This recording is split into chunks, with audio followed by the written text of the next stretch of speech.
I had not worked in a prison facility that long as a correctional officer, and I'd never pictured myself as a correctional officer, particularly in a women's prison.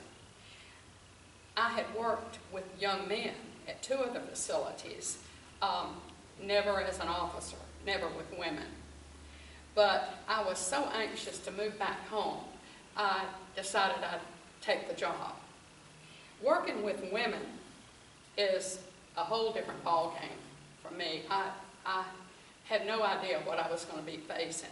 But the facility that I went to work at was comprised of 3 units. There was a male facility, a female facility, both minimum custody, and then there was a medium custody female facility, side by side, separated by fencing.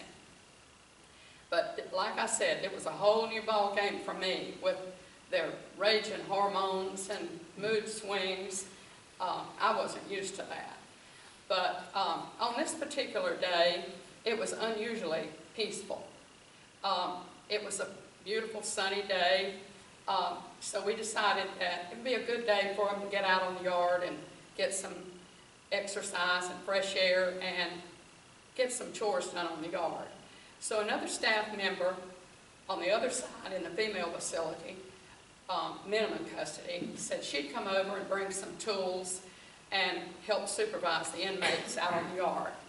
So she went out and took the inmates out, and I went and made a count, checked the yard and the dorm, and I was inside making a notation in the logbook that all the inmates were accounted for, the dorm was quiet, the inmates were out on the yard working. And I happened to glance up, and I saw this young woman running down the hill in minimum custody, screaming, tearing up pictures as she went, throwing them on the ground. Then she, to my amazement and horror, she leapt over the fence from minimum custody into medium custody. A feat never done before or since that I know of. I couldn't believe my eyes. I didn't have time to process what had happened, though. My heart was racing. I was imagining what was coming next. I knew it was trouble. And you would have thought that as she came down on the ground, she would have broken some bones or at least sprained an ankle. But no, as soon as her feet hit the ground and she regained her balance, she was off running to her lover, and they began to fight. This brought on other fights. All the other inmates joined in, but not with their fist. They had these weapons, the rakes and hoes that the officer had brought over. They were swinging them, and this officer and I had our hands full, just the 2 of us. We were trying to get control of this crazy bunch of women. And we didn't have time to call for help. But help did arrive fairly quickly. It just seemed like an eternity.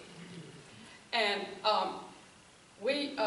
pretty soon we had the group under control again, the weapons secure, the fighting stopped, and the leaping gazelle securing segregation. As I made my last notation in the logbook that night, I said, all inmates accounted for, the inmates are asleep in their bunks, the dorm is quiet.